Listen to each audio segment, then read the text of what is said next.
Collector साहब की पत्नी एक माफिया के प्रेम जाल में फंस जाती है और उसके बाद वह उसी के साथ रहने लगती है। लेकिन जैसे उसे पता चलता है कि जिसके साथ वो रह रही है वो एक बहुत बड़ा माफिया है, तो इस बात को जानने के बाद वह एक ऐसा कदम उठाती है जो शायद उसे नहीं उठाना चाहिए था। क्या हुआ था इस कहानी में, इससे आगे पूरी कहानी की सच्चाई जानने के लिए वीडियो को अंत तक जरूर देखें। एक गांव के अंदर एक विजय नाम का लड़का रहा करता है, जिसके घर में उसके माता पिता नहीं है। वह अपने चाचा चाची के पास रहा करता है और वही उसकी देखभाल किया करते हैं।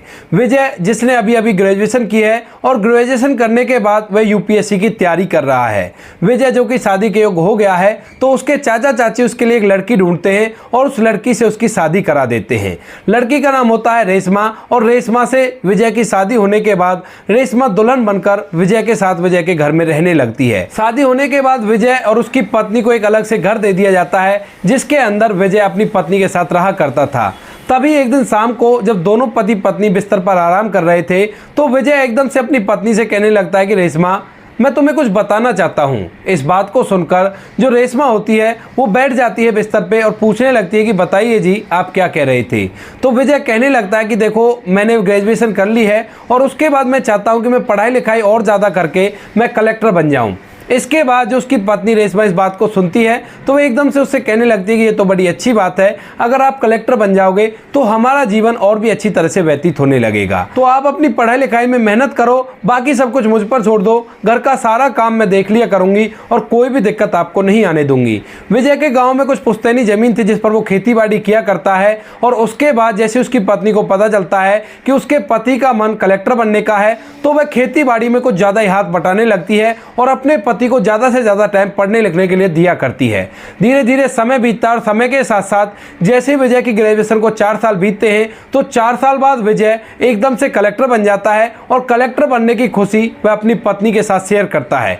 गांव में सभी लोगों को जैसे ये बात पता चलती है कि विजय कलेक्टर बन गया है, तो सभी लोग इस बात का जश्न मनाते हैं और विजय को ढेर सारी बधाइयां देते हैं। इसके बाद विजय अपनी ट्रेनिंग पर चला जाता है और कुछ दिनों ट्रेनिंग करने के बाद वह अपनी पोस्टिंग एक शहर के अंदर संभालने लगता है। अब जैसे विजय की पोस्टिंग होती है तो उसके बाद विजय को सरकारी आवास मिलता है, सरकारी गाड़ी मिलती है, तो विजय अपनी पत्नी को भी अपने साथ वहीं पर ले जाता है और वहीं पर रहकर कलेक्टर का कार्यभार संभालने लगता है। इसके बाद विजय बड़ी मेहनत और ईमानदारी से काम करता है और धीरे धीरे इस बात को 7 साल बीत जाते हैं। अब 7 साल के अंदर जो विजय था उसको 2 बच्चे हो गए थे, एक लड़का और एक लड़की, और वह अच्छी तरह से अपने परिवार की देखभाल किया करता है। विजय की शादी को 10 साल हो गए थे और 10 साल तक जो उसकी पत्नी है बड़ी अच्छी तरह से उसके साथ रहती है और अच्छे से उसका ख्याल रखा करती है।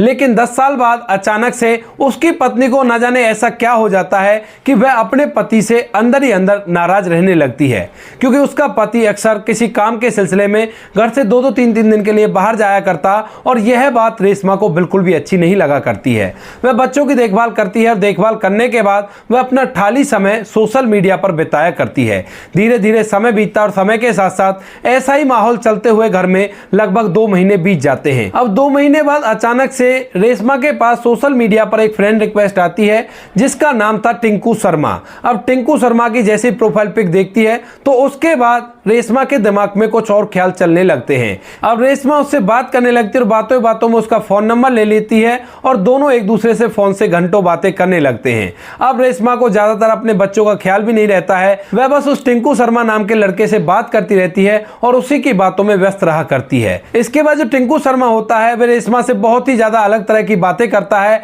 जिन बातों को सुनने के बाद रेशमा को टिंकू शर्मा अपने पति विजय से भी ज्यादा अच्छा लगने लगता है।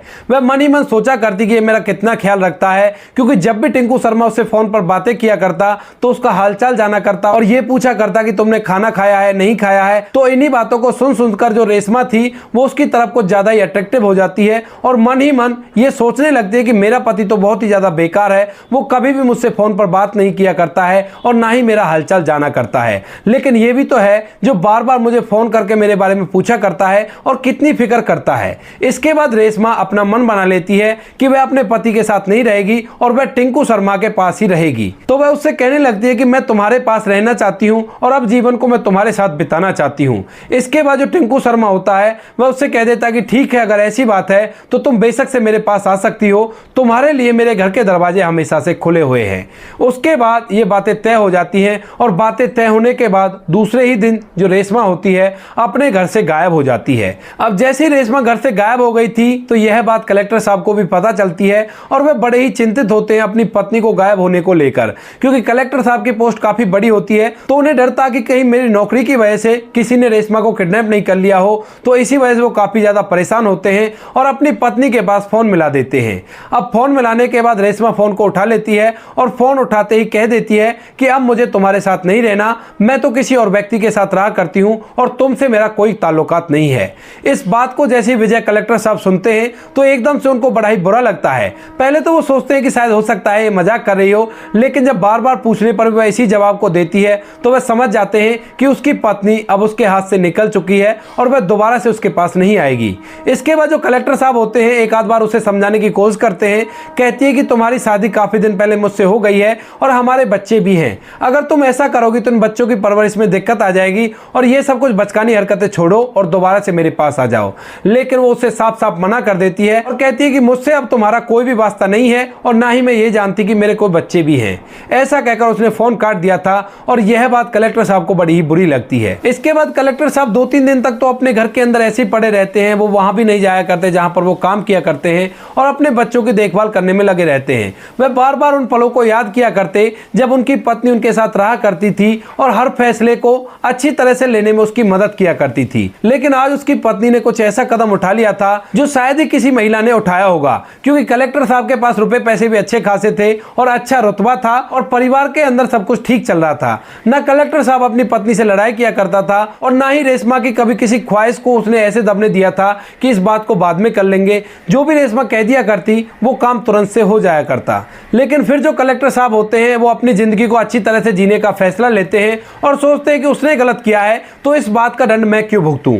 इसी वजह से जो कलेक्टर साहब होते हैं अपने मन को समझाते हैं और समझाने के बाद दोबारा से अपने कार्यभार को संभालने लगते हैं। और उन्होंने अपने वॉचमैन से कह दिया था कि अगर इन बच्चों की मां इनसे मिलने के लिए आए तो उसे घर के अंदर मत घुसने देना, क्योंकि उसे पता था कि ममता बाबरी होती है और बच्चों को प्यार कभी ना कभी उसे मेरे घर की तरफ खींच सकता है। तो इसी वजह से कलेक्टर साहब ने वॉचमैन को यह आदेश दे दिया था। उसके बाद कलेक्टर साहब अपने काम को करते रहते हैं और धीरे धीरे 1 महीना बीत जाता है। लेकिन जैसे 1 महीना बीतता है तो अचानक से एक दिन कलेक्टर साहब के पास उनके वॉचमैन का फोन आता है और फोन पर वे कुछ ऐसा बताते हैं कि कलेक्टर साहब फौरन से अपने ऑफिस से अपनी गाड़ी लेते हैं और सीधा अपने घर की तरफ भागने लगते हैं। कलेक्टर साहब को वॉचमैन ने फोन पर बताया था कि आपकी पत्नी आपके घर पर आ गई है और अंदर जाने की जिद कर रखी है, लेकिन कलेक्टर साहब ने उससे कह दिया था कि उसे घर के अंदर मत जाने देना और मैं अभी थोड़ी देर में आ रहा हूं। इधर जो उनकी पत्नी थी वह उसके घर के दरवाजे पर आ गई थी और वहां पर वॉचमैन से रिक्वेस्ट करने लगती है कि मैं एक बार अपने बच्चों को देखना चाहती हूं। लेकिन जो वॉचमैन था वह उसे अंदर नहीं जाने देता है और वहीं पर रोके रखता है। इसके बाद कलेक्टर साहब भी वहां पर आ जाते हैं और जैसे ही कलेक्टर साहब आते हैं तो जो उसकी पत्नी थी एकदम से उसके मुंह से झाग निकलने लगते हैं। अब यह सब कुछ देखकर कलेक्टर साहब एकदम से हड़बड़ा जाते हैं और वहां से वॉचमैन की मदद से अपनी पत्नी को गाड़ी में रखते हैं और सीधा उसे हॉस्पिटल ले जाकर एडमिट करा देते हैं। वहां पर जाने के बाद डॉक्टर साहब चेकअप करते हैं और चेकअप करने के बाद बता देते हैं कि आपकी पत्नी के पास ज्यादा समय नहीं है, इन्होंने कुछ ऐसा सामान खा लिया है जिसके कारण इनकी जान बचाना बड़ा ही मुश्किल है। उसके बाद कलेक्टर साहब अपनी पत्नी के पास पहुंच जाते हैं और वहां पर उसकी पत्नी दर्द से झटपटाने लगती है। वह अपने पति से कह रही थी कि मुझे बचा लो, मैं मरना नहीं चाहती। इन सभी चीजों को देखकर कलेक्टर साहब की आंखें भी नम हो जाती हैं, क्योंकि वो अपनी पत्नी के साथ काफी दिनों से रह रहे थे और आज उनकी पत्नी उनकी आंखों के सामने ऐसे तड़प रही है, ये सब कुछ उनसे नहीं देखा जाता। वह वहीं पर बैठकर फूट फूट कर रोते रहते हैं और उनकी आंखों के सामने उनकी पत्नी इस दुनिया को छोड़कर चली जाती है। अब इतनी देर में वहां पर पुलिस आ जाती है और पुलिस आने के बाद पूरे मामले को अपने संज्ञान में लेती है। अब डॉक्टर साहब उसे पोस्टमार्टम के लिए ले जाते हैं, लेकिन तभी उनके पास से डॉक्टर साहब को एक लेटर मिलता है जो काफी बड़ा लिखा हुआ था और उस लेटर को लाकर कलेक्टर साहब को दे दिया जाता है। इसके बाद कलेक्टर साहब उस लेटर को खोलकर पढ़ने लगते हैं और जैसे ही कलेक्टर साहब उस लेटर को पढ़ते हैं तो एकदम से उनकी आंखों से आंसू टप टप बहने लगते हैं, क्योंकि उस लेटर में कुछ ऐसा लिखा हुआ था जिसका पछतावा कलेक्टर साहब को बार बार हो रहा था। उसके बाद कलेक्टर साहब अपने घर जाते हैं और घर जाकर अपने बच्चों की देखभाल अच्छी तरह से करने लगते हैं। कलेक्टर साहब अपने जीवन में कभी भी शादी नहीं करते हैं और अपने बच्चों को पाल पोस कर बड़ा करते हैं। अब आप लोग सोच रहे होंगे कि उस लेटर में ऐसा क्या लिखा था और क्या कहानी बयां की गई थी। तो उन लेटरों में वो पल लिखे हुए थे जो उसकी पत्नी ने उसके पति के बिना बिताए थे और उन पलों को अच्छी तरह से विवरण दिया गया था। दरअसल दोस्तों, जब कलेक्टर साहब की पत्नी उसके घर से गायब हो गई थी तो वह टिंकू शर्मा नाम के व्यक्ति के पास रहने लगी थी। अब वहां पर जाकर रहने लगती है, लेकिन जो टिंकू शर्मा नाम का व्यक्ति था वह कुछ अजीब ही तरह अपने घर के अंदर रहा करता था। अक्सर वह अपने घर के अंदर बंद रहा करता और ज्यादा लोगों से मेल भाव नहीं रखा करता। अब टिंकू शर्मा उस घर के अंदर गुमनामी की जिंदगी जी रहा था और वहीं पर कलेक्टर साहब की पत्नी उसके साथ रहने लगी थी। इसके बाद धीरे धीरे 15 दिन बीतते हैं और 15 दिन बाद अचानक से जो रेशमा होती है उसके हाथ एक न्यूज़पेपर लग जाता है। पुराना न्यूज़पेपर था और उस न्यूज़पेपर में कुछ लिखा हुआ था जिसको पढ़ने के बाद रेशमा की आंखों से पर्दा हट जाता है। उस न्यूज़पेपर के अंदर टिंकू शर्मा का फोटो लगा हुआ था और साथ में एक अलग तरह के नाम से उसको संबोधित किया गया था, जो नाम था भास्कर। उस न्यूज़पेपर में भास्कर को एक बहुत ही बड़ा माफिया कहकर संबोधित किया गया था और उसको पकड़वाने पर कुछ इनाम भी रखा गया था। अब वह बात देखकर रेशमा थोड़ी सी असमंजस में पड़ जाती है और सोचने लगती है कि शायद हो सकता है ये कोई और हो और जो मेरे साथ रह रहा है ये कोई और है। उसके बाद इस बात का जिक्र वह टिंकू शर्मा से कर देती है। तो इस बात को सुनकर जो टिंकू शर्मा होता है वो थोड़ा सा नर्वस हो जाता है। अब जैसे वो नर्वस होता है तो जो रोशनी है वो एकदम से समझ जाती है कि कहीं ना कहीं यही वो भास्कर है जिसके सर पर इनाम है और बहुत ही बड़ा माफिया है। इसके बाद वो उससे कहने लगती है कि अगर तुम ऐसे थे तो तुम मुझे पहले भी बता सकते थे और कम से कम अपनी सच्चाई तो मुझे बता दी होती। लेकिन जो भास्कर होता है वो एकदम से हंसने लगता है और कहता है कि मैं तो ऐसा ही हूं, बताओ तुम मेरा क्या कर सकती हो, मेरा सरकार कुछ नहीं बिगाड़ पाई तो तुम क्या कर सकती हो। इसके बाद रेशमा उससे लड़ाई करने लगती है और वहां से भागने लगती है, लेकिन भास्कर उसे बंद कर देता है और उसके हाथ से उसका फोन भी छीनकर तोड़ देता है और उसे ऐसे घर के अंदर रखने लगता है। दरअसल दोस्तों, वह घर एक सुनसान इलाके में था जहां आसपास कोई भी घर नहीं था और रेशमा चाहे यहां पर कितना भी चीख ले चिल्ला ले, यहां पर उसकी कोई भी आवाज सुनने वाला नहीं था। इसके बाद रेशमा सोचती है कि मेरी जिंदगी तो बर्बाद हो ही गई है, लेकिन क्यों ना मैं अपने बच्चों से लास्ट बार एक बार मिल लूं। इसी चीज को सोचकर जो रेशमा होती है वो भास्कर से दोबारा से प्यार का नाटक करती है और कहती है कि चलो तुम जो भी हो, मैं तुमसे बहुत ज्यादा प्यार करती हूं और अब ऐसा करो, मुझे बंद करके मत रखो, मैं ऐसे ही तुम्हारे साथ रह लूंगी। अब जो रेशमा है भास्कर के साथ रहने लगती है और 2-3 दिन बाद तक जो भास्कर होता है उसे विश्वास हो जाता है कि अब रेशमा मेरे साथ ही रहेगी, ये कहीं पर नहीं जाने वाली। लेकिन तभी जो रेशमा होती है एक दिन सुबह 3:30 बजे उसको चकमा देकर उस घर से बाहर निकल आती है। बाहर निकलने के बाद वह एक दुकान पर जाती है और वहां से कुछ ऐसा सामान ले लेती है जिसे खाने के बाद कुछ देर बाद वह ऊपर वाले के पास चली जाएगी। उस सामान को खा लेती है और साथ ही में एक दुकान पर जाकर एक पेन और पेपर लेती है और वहां पर एक लेटर में ये सारा कुछ ब्यौरा लिखती है, जो कुछ भी उसके साथ घटा था और जो कुछ भी उसने किया था। उसके बाद वह अपने पति के निवास स्थान की तरफ जाने लगती है और पैदल पैदल ही वहां तक पहुंच जाती है। और उसने लेटर में ये बात भी लिखी थी कि मैं इस दुनिया को छोड़ने से पहले एक बार अपने बच्चों का दीदार करना चाहती हूं। अगर मैं उनका दीदार कर पाई तो मैं अपने आप को बहुत ही भाग्यशाली समझूंगी।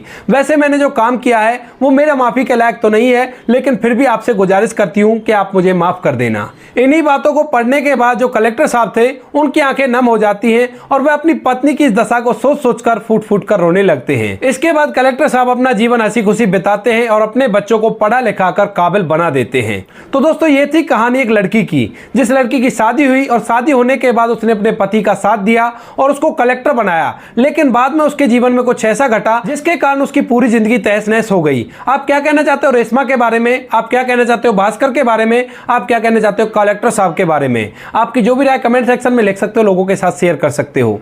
वीडियो अगर अच्छा लगा हो तो वीडियो को लाइक और चैनल को सब्सक्राइब जरूर करें, ताकि हमें थोड़ा बहुत हौसला मिले आप लोगों के लिए ऐसे अच्छे वीडियो बनाने के लिए। इन कहानियों को सुनाने का उद्देश्य किसी को परेशान करना बिल्कुल भी नहीं है। यह कहानी आपको इसलिए सुनाई जाती है ताकि आप लोग इन कहानियों में से कुछ ना कुछ सीख सको और अपने जीवन में उस चीज को अप्लाई कर सको।